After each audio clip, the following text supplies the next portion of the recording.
Oh, hello there. Welcome to another episode of Project AP2 S2000.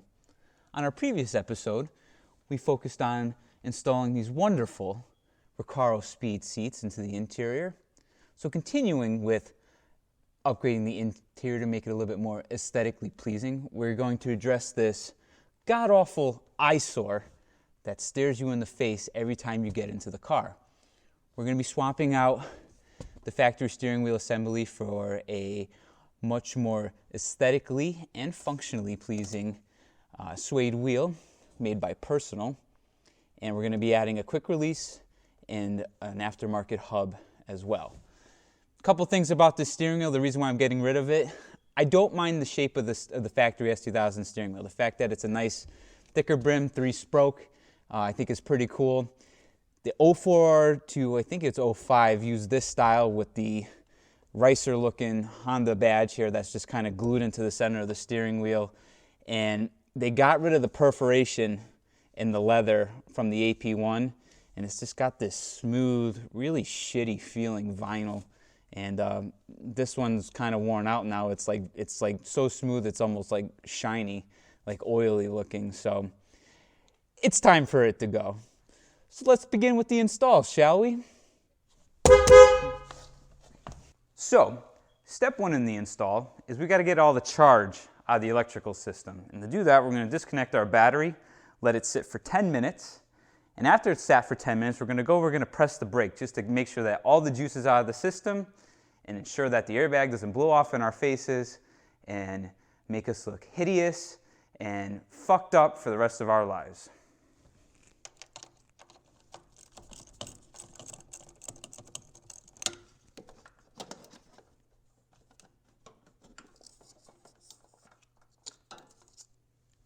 Like so. So now, while we're waiting for our battery to discharge, let's open up the goods and see what we're working with here. For my steering wheel selection, and this should be no surprise to any of you who follow me on Instagram, I'm installing what I would say is my most favoritist steering wheel in the world. I run this same exact wheel in my FD RX-7, as well as my 99 ITB Miata. And I'll probably have a few more cars that I'll put this same wheel into. But this is a Personal Neo Grinta, I hope I'm not butchering that name, 350 millimeter, which is my favorite size. It's not too big, not too small, it's just right. This one is suede wrapped. I'm a big fan of the suede, love the suede. Red stitching, because of course the AP2 is red, so we've got to stay red. I'm gonna run the horn button that comes with it for now. Red Personal. I think this is the hub, it feels heavy. For the hub, oh, it's quick release. For the quick release, we're going with NRG. In this one, we're using a black base with neochrome ricer ring for extra ricer points. Give us a bunch of stuff in there. For the hub, again, reached out the NRG, and we are going, I know I'm not sponsored by them. We're going with their short hub. And this is the airbag compatible model. So the difference between this one and the non-airbag compatible model is that the non-airbag compatible model has a full moon here, and there's no cutout with a window to pass your airbag wiring, and it does not include the airbag resistors. I think these are 3 ohms, but I'm not sure. But anyways, these are the airbag resistors. They give you 2 in case you break one. So I don't want the SRS light. Try to make it as factory as possible. Oh, I almost forgot. And top this all off. And I had to look around for these because I had a hard time finding these in red. But NRG actually makes a nice, and it's a very nice shade of red, like almost like a fire red steering wheel bolt to complement all the red accents on the wheel setup.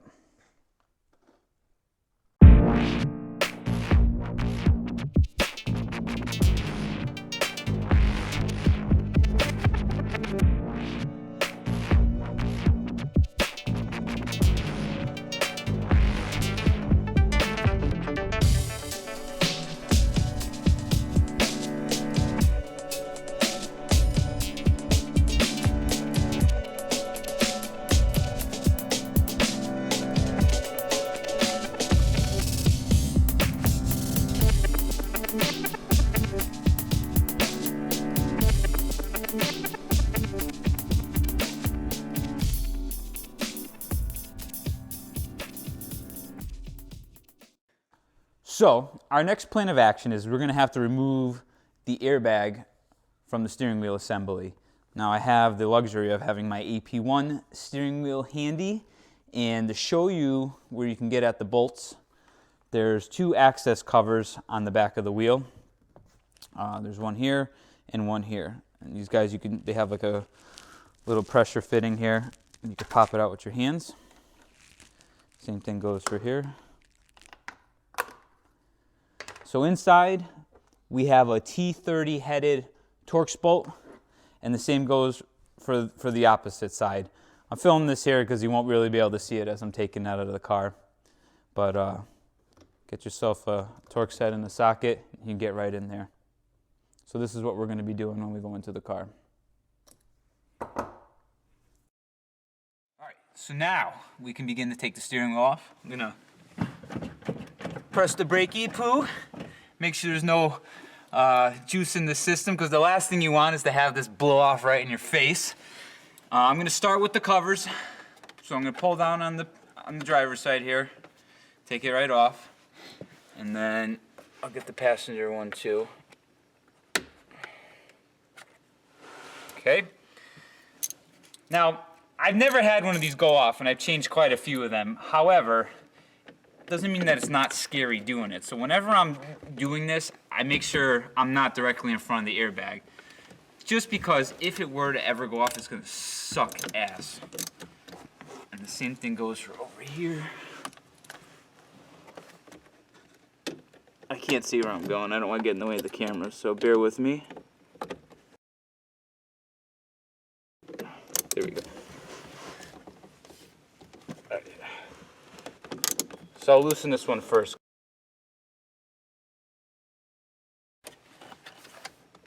Here we go. And then this side.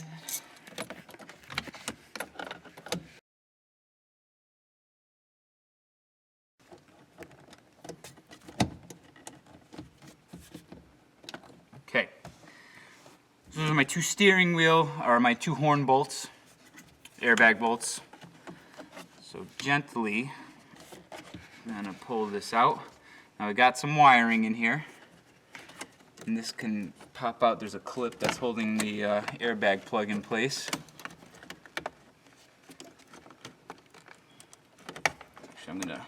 So the plug's right here. I'm just gonna disconnect it on this side. And so I'm gonna kind of rest this back in here.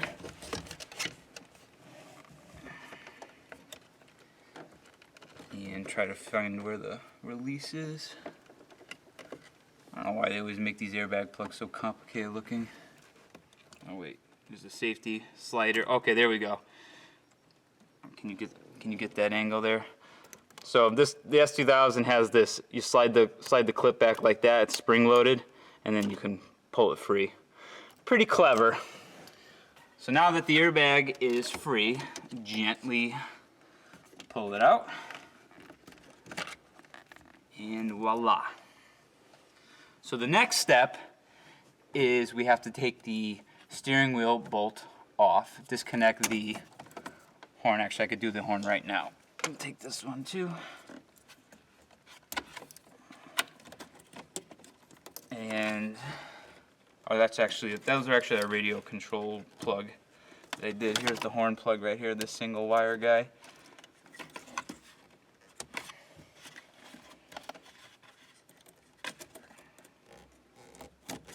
Okay. So now this is all free. Next, we're going to take the horn bolt out, or not the horn, the steering wheel bolt out, and we're going to shimmy the wheel loose. All right, so we're going to take the steering wheel bolt out. Right now, the column is locked. So I'm just gonna break it free. Okay. So now the bolt is broken free, but you got to make note of the position of the steering shaft. So I'm going to unlock the column, center the wheel, get it as straight as possible. Sometimes you can lock them on center, but that's not going to be the case here, because when we pull this off, we want to make sure that we're going perfectly straight, so when we put our new hub on, it's going to be aligned perfectly straight as well. If you mess up and you're off, you can easily back it off and move it over a tooth.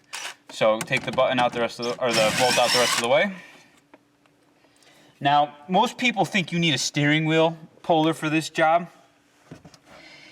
I've never used a steering wheel puller. I found that you can always just start wiggling back and forth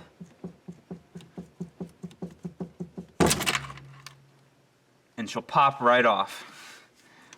Sometimes you'll be wiggling it for a while, so don't be worried if you are. It will come loose. I've had some that were on there freaking tight, and I was kind of going like a madman to get them off. But yeah, you don't need a steering wheel puller. You can literally just kind of shimmy it up and down, left and right, and that will undo the tension from it and allow you to pull it free. So I pulled that off pretty clean and straight. Our splines are nice and straight, and they're ready to accept our new steering wheel hub. All right, so I'm gonna put my OEM steering wheel back together to make for easy storage, but just to kind of show you guys a little bit more detailed here in the light, how everything comes apart. Airbag assembly. These are the slots here that hold the airbag assembly to the wheel itself. So I'm gonna tuck my wire in here. Actually, I'm gonna go right through here. This is where the factory airbag wiring runs, and it's held into place in this harness slot here. So put the airbag in, flip it over gently, and we'll line the slot here up with the slot on the wheel. Take my Torx bolt, get it in there.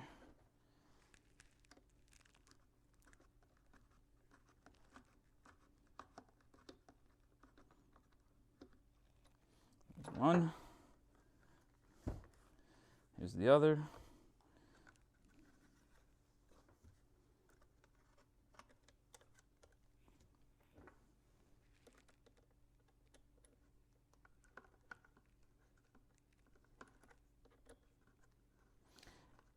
And I'm just going hands tight in case I ever have to pull the airbag out for some stupid reason. Clip. This is where the connector would go. Cover.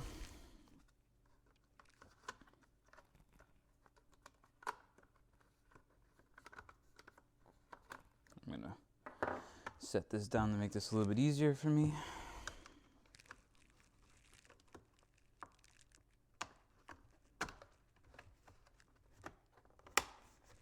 Okay, one side.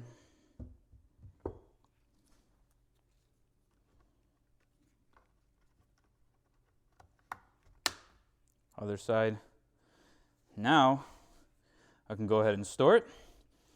And to give you guys a heads up comparison here between the AP1 versus first generation AP2.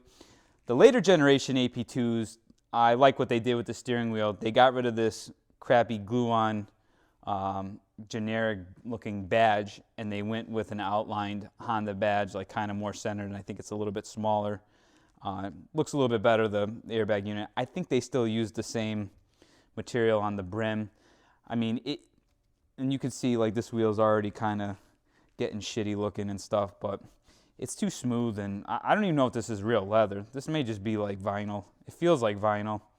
The AP1 had the perforation here, and I guess it just breaks it up. I'm not a big fan of perforation in steering wheels, but it breaks it up. It doesn't look like this like shitty, oily smoothness to it. The other thing I want to make note is I actually like the airbag assembly on the AP1 the best, because this is like one of the only Hondas that had this, you know, bespoke horn button center instead of like generic stuff like this that was shared across like the Civic platform, Accord platform, and everything else. So, and that's all I have to say about that. So because this is the SRKH-131 model that NRG makes for the steering wheel hub, it has the airbag resistors. Now this is my airbag wiring right here. Now, I'm not a big fan of cutting wiring if I can help it. Sure, I could snip this and always resplice it again, or pick up another clock spring down the road, but I'm going to try to keep the installation as clean and easily revertible back to stock as possible. So looking at the plug here, I have pinouts inside of it, and there's a little clip here holding these guys in, and then there's windows here to get at the release clips to pull these wires out. The resistor looks like this, and it's got two prongs here, so I'm thinking if I pull these out, I could just literally tape these together and have it clean, no cutting any wires, and then just tuck it all in here nicey nice. So we're going to start by getting this guy out. I'm just going to use a pick. There's a little window right here with a clip. Push that up in here. So pop this out. Okay, like so. Now, as far as the windows go, I might need assistance here. This sometimes helps to have two hands, but let me see if I can get this on my own. So basically, it's hard. You're not going to be able to probably see this on the camera, but the prongs are in here at a point, and then there's a stop right here, and then the prongs are right before it at a point like this.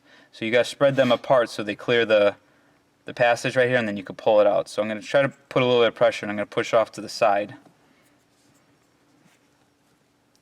Start to pull and then hit both sides. Yeah, let me see if I can use my safety pin here.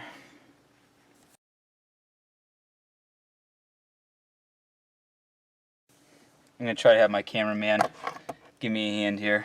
So just pull a little bit on there, give me a little pressure. Alright, hold it and pull a little bit, keep the pressure. Alright. This really helps if you have an extra set of hands, but you need to, just because you have to spread the clip with on both sides, you got to pull the Y apart so this can clear and come out. Now I'm sure there's a tool for this that you can get out there. I'm going to have you do the same for me. So he's giving me a little bit of pressure. I'm going to push the left side of the clip, and then I'm going to go over to the right. So now that's clear, free and clear. Next, we're going to look at installing the resistor here. Doesn't matter which way you go. You just want to provide enough voltage to complete the loop, and to prevent the SRS light from coming on, and to keep the passenger airbag functioning. I'm the driver taking the risk. I don't really care so much, but I don't want my passenger not having an airbag. So as long as the system is happy, the passenger airbag will still be functional. So I'm just kind of sliding this up into the wiring here, and I'm going to flip this around. I'm going to go this way.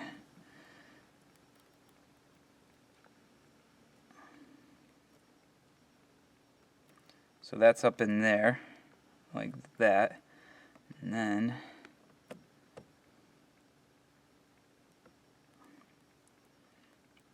so keep that like that, and then I'll tape that off. I'll do the same thing for this guy. Come on, baby, into the hole. There we go. So that's making contact now. Let's see if I can get those in.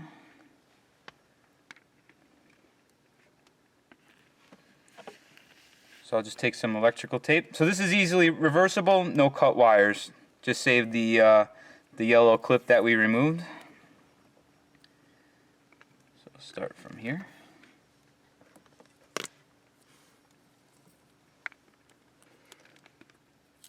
I like to use 3M Super Ricer 33 vinyl electrical tape. What's it called? Yeah, Super 33. It's super special electrical tape.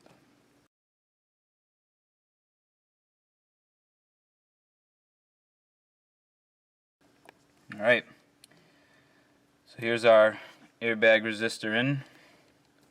We just got to be careful because, you know, we got to be wary that we have our prongs here. We don't want to bend them and snap them And so we'll have to be a little bit clever when we're tucking them up in here for around the with the hub adapter in place.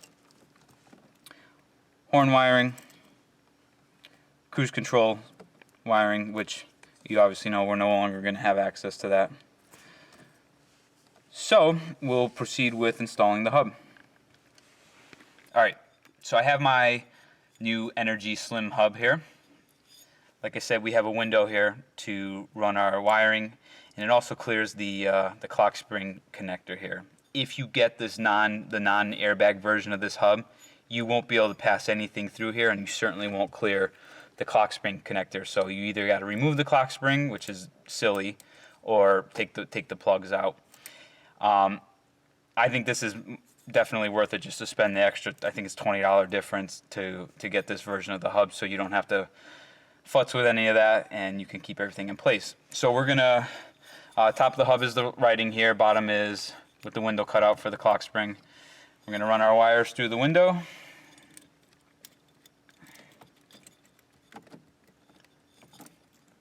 Like so. I should also point out there's 2 holes in here to grab the clock spring prongs, so it spins with the steering wheel and the hub. So straighten that out, get everything nice and straight. NRG logo on the top, wiring in here nice, perfect. And we can take our bolt.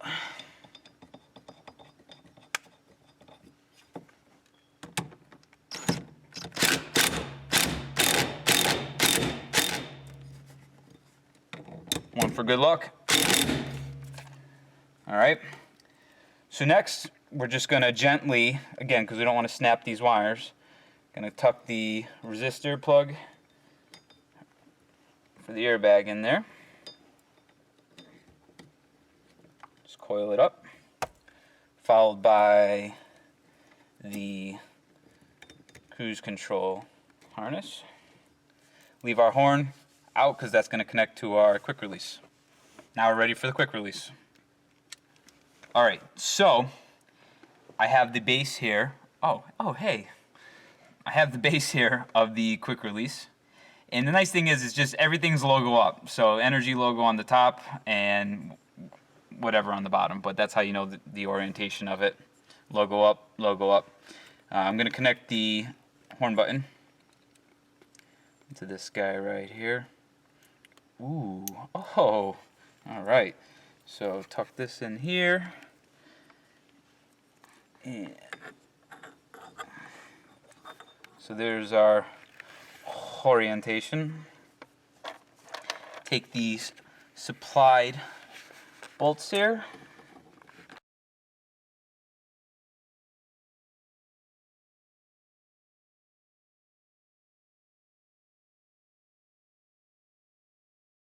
And lastly, go through, give them one little juicy snug. Now, I mean, these are very thin bolts, so you don't have to kill it in there, but you just want it snug enough so they're not gonna loosen up and back out on you. All right, now we get to install our steering wheel. All right, last but not least, we're ready to install our lovely steering wheel to the quick release. So this is the other half of the quick release here. I'm just going to do this outside the car, one, because you guys can see it a little bit better, two, because it's a little bit easier. So I'm going to lay my wheel on, line my bolts up, use my lovely Ricer red bolts. Now they give you these gasket rings things. I think they go in between like the wheel or the hub and the quick release, but they're just more of a pain in the ass if you ask me, so I don't use them. And you get this thing here, if it's like a horn button retainer, it can go into the quick release, but the personal button already presses into the wheel pretty good on its own, so I don't think it's necessary to use the retaining ring there.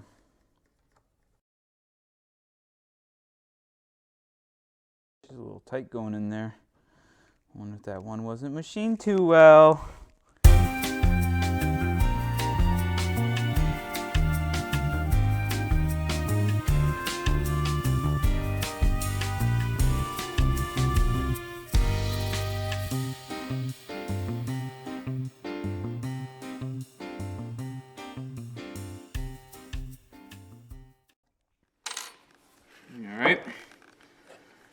And last but not least, horn bouton.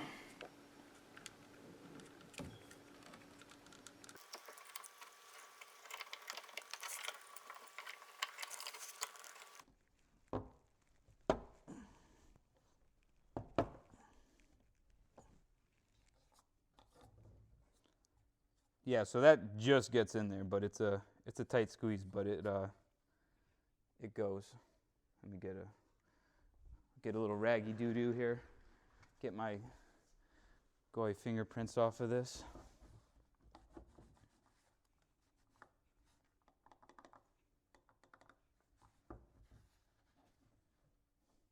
And voila. Look at that. Look at that thing. It's fucking gorgeous. Oh shit. And Neocro Super Ricer. And now, let us embrace the moment that we attach our lovely personal steering wheel to the hub.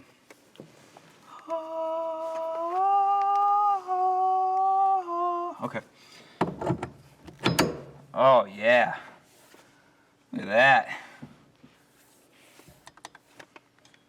Battery's not connected, so I don't have horn yet.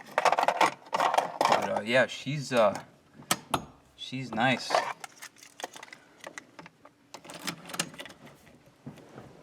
Very nice.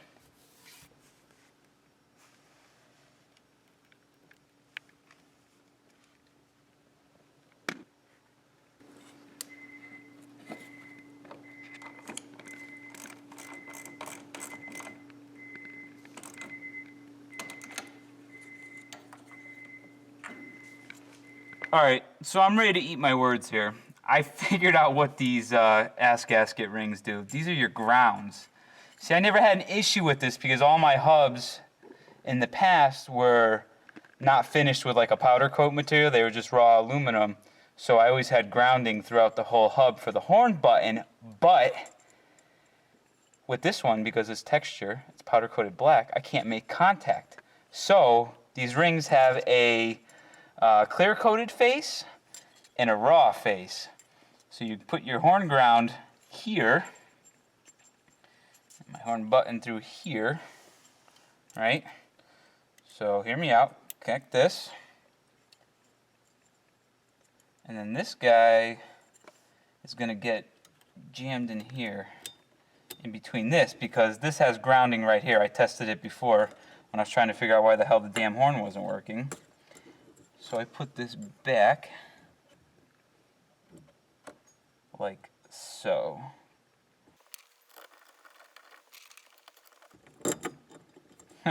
After all these years, all these quick releases, I never knew what the hell these frickin' rings were for.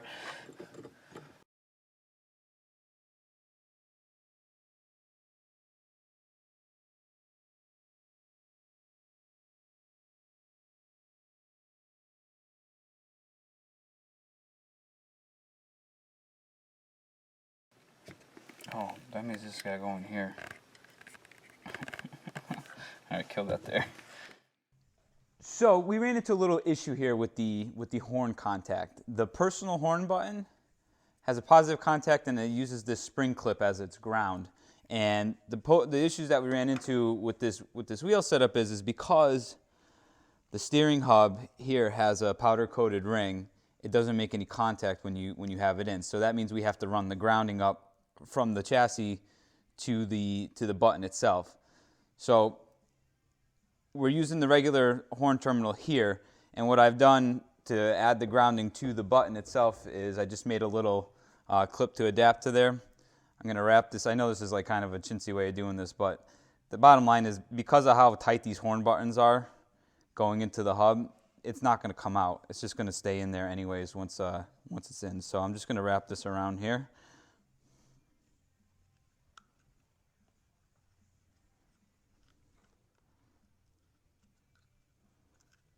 So that makes good contact. I'm going to connect my horn terminals now.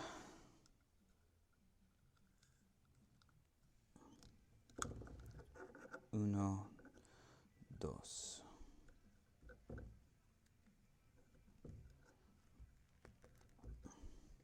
Okay.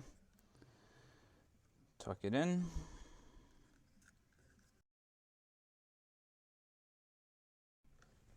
Yeah, I mean, the horn button's a really tight fit, so realistically, you're not going to be taking this in and out.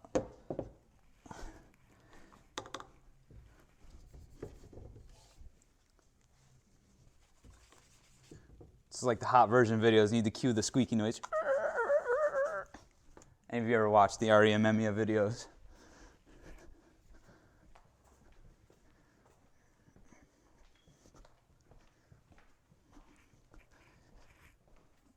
So now,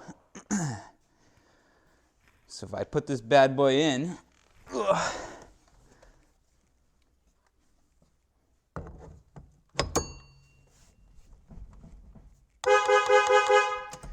we have horn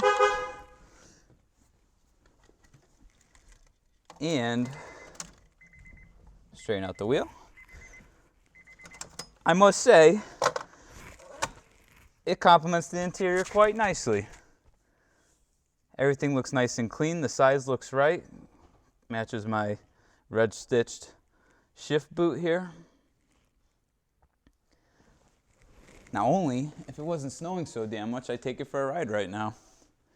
But that's it. That concludes our steering wheel install.